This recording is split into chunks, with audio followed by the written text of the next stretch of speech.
नमस्कार, मैं हूं मनीष। आप देख रहे हैं दी न्यूज़ 9X। दी न्यूज़ 9X में आप सभी का स्वागत है। पूरे बिहार में इस वक्त मनोज झा के दिए हुए बयान को लेकर चर्चाओं के बाजार गर्म हैं। आखिर इस बयान में ऐसा क्या था जो कि इस वक्त पूरे बिहार की राजनीति में भूचाल आया हुआ है?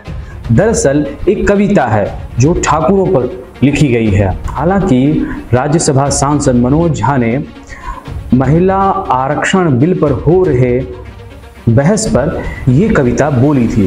बहरहाल इस मामले को लेकर सबसे पहले राजद के ही एमएलए चेतन आनंद ने बहस शुरू की, जिसके बाद बाहुबली पूर्व सांसद आनंद मोहन भी इस मसले में कूद गए। इसके बाद क्या था, पूरे बिहार में पक्ष और विपक्ष एक दूसरे से भिड़ गए।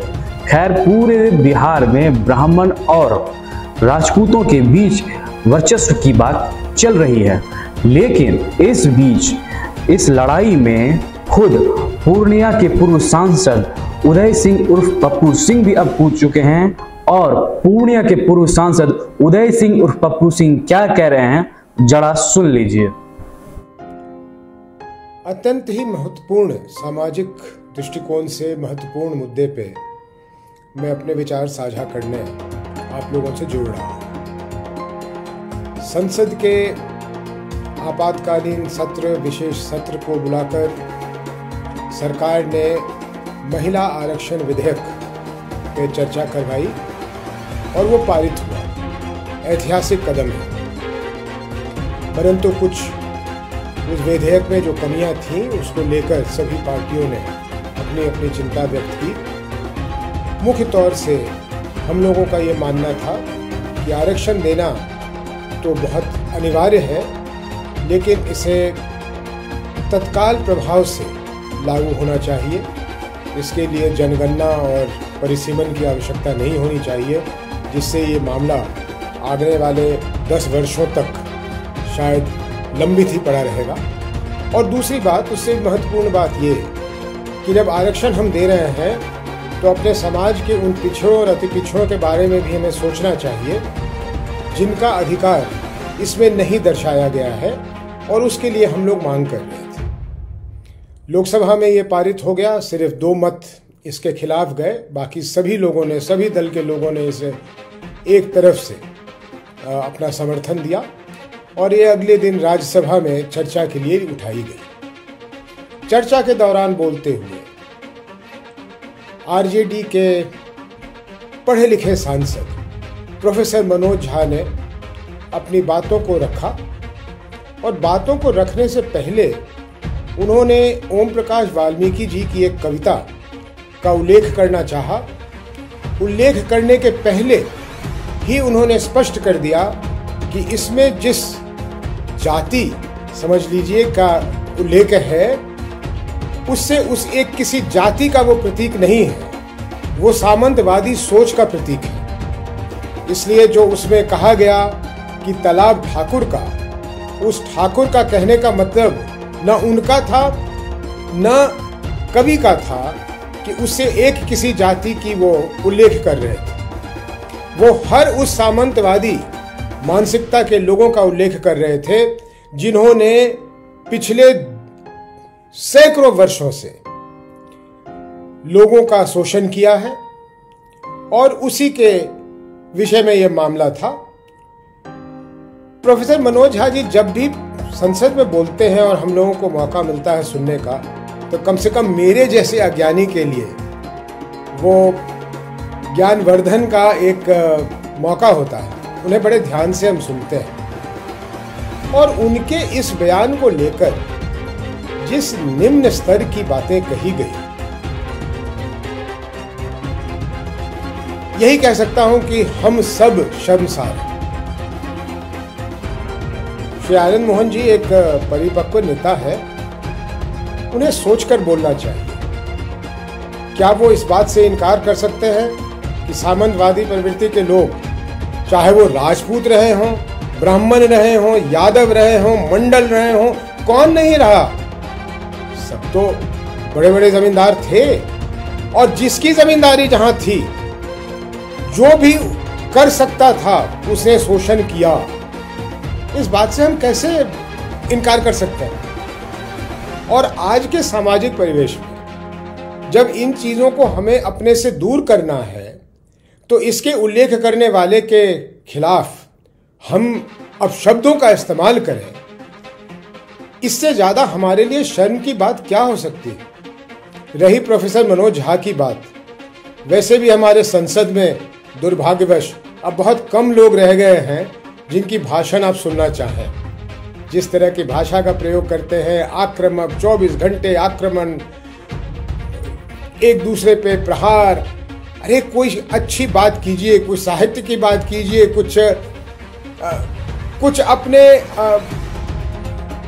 दलीलों में कुछ दम लाइए।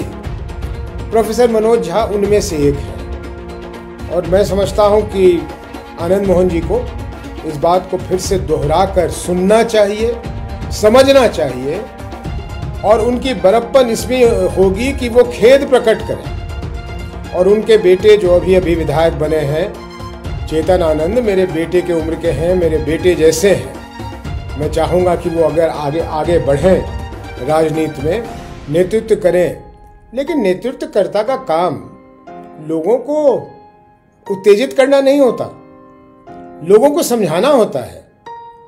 हम लोगों के लिए बड़ा आसान है कह देना कि डंडे उठा लो, लेकिन कलम उठा लो और अच्छी बातें कर लो, ये कहने के लिए थोड़ी सी और ताकत चाहिए होती है। बीजेपी की किसी विधायक ने बोला है तो शायद उनके पार्टी के लोगों ने उनको कहा हो कि आप ये बोलिए, तो उन्होंने बोला है। वैसे भी वो इस तरह के बयान देते रहते हैं। ये एक जाति के ठेकेदार कैसे बन जाते हैं? मैं भी उसी जाति के एक प्रतिष्ठित परिवार का हूं, मुझे भी अपने जाति के सम्मान की चिंता है, लेकिन झूठी सम्मान नहीं। हमें वो सम्मान अपने लिए अर्जित करना है कि हम समाज के अच्छे लोगों में से हमारी गिनती हो, हम समाज के रक्षक बने, हम समाज को तोड़ने वाले न बने। तो ऐसे लोगों को और चेतन आनंद को तो खास करके मेरी ये सलाह होगी कि भाई थोड़ी और ज्ञान अर्जित कर लीजिए, संदर्भ समझ लीजिए, बात समझ लीजिए, उसके बाद टिप्पणी कीजिए। जल्दी क्या होती है टिप्पणी करने की?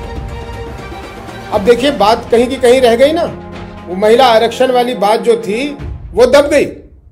जो शायद सत्तारूढ़ पार्टी चाहती थी कि आरक्षण की बात ना हो, तो अब ये किसी दूसरे विवाद में फंस गया। और मैंने जब पढ़ा तो मुझे अत्यंत दुख हुआ कि प्रोफेसर मनोज झा के लिए कोई सिक्योरिटी की आवश्यकता है। अब ये हालत हो जाएगा कि हम लोग अगर बोलेंगे, अपनी बात रखेंगे, तो हमें सिक्योरिटी चाहिए होगी। कौन से समाज का निर्माण कर रहे हैं भाई? ये क्या हो रहा है? ऐसे में मेरा अपील है, आग्रह है कि लोग बातों को समझें, लोग बातों के संदर्भ को समझें और किसी एक शब्द को उठाकर कहीं दौड़ के निकल ना जाएं और समाज में विद्वेष न पैदा करें। वैसे ही तो विद्वेष है। कोई मुद्दों की बात होती है, बेरोजगारी की, महंगाई की, महिला सुरक्षा की, महिला आरक्षण की, बढ़ती हुई अराजकता की, कहीं बात आपने सुनी है? मणिपुर जल रहा है, कोई बात कर रहा है? किस जाति को किसने क्या कह दिया? अरे किसी के कहने से अगर जाति का सम्मान बढ़े और घटे, तब तो हम अपनी मीटर खुद ही बनाते रहे, रोज सुबह किसी जाति को ऊपर कर दें, किसी जाति को नीचे कर दें। ऐसे नहीं होता है। समाज में एक साथ काम करेंगे तो सभी जातियों को सम्मान मिलेगा, क्योंकि लोग देर सवेर समझ जरूर जाते हैं कि मंशा क्या है कहने वाले की। इसलिए मेरा आग्रह है कि ये सब चीजों से बचें और सभी के साथ लगकर सरकार से विनती करें कि ये आरक्षण जो दिया गया है इसे तुरंत लागू करें, तत्काल प्रभाव से लागू करें, 2024 के चुनाव से लागू करें, और जब जनगणना होगी और परिसीमन होगा तो उसमें और सीटों की इजाफा होगी तो होगी, उस समय देखी जाएगी। अभी तो कर दीजिए और अभी ये आरक्षण ले आइए। आपने सुन लिया पूर्णिया के पूर्व सांसद उदय सिंह उर्फ पप्पू सिंह को, जो उन्होंने ठाकुरों को लेकर अपने बयान दिए। बहरहाल आपकी क्या निजी राय है, आप अपनी राय हमारे कमेंट बॉक्स में दे सकते हैं। अगर आप हमारा ये वीडियो फेसबुक पे देख रहे हैं तो हमारा फेसबुक पेज लाइक करें। अगर आप हमारा ये वीडियो यूट्यूब पर देख रहे हैं तो हमारा यूट्यूब चैनल दी न्यूज़ 9 को सब्सक्राइब कर लें। शुक्रिया।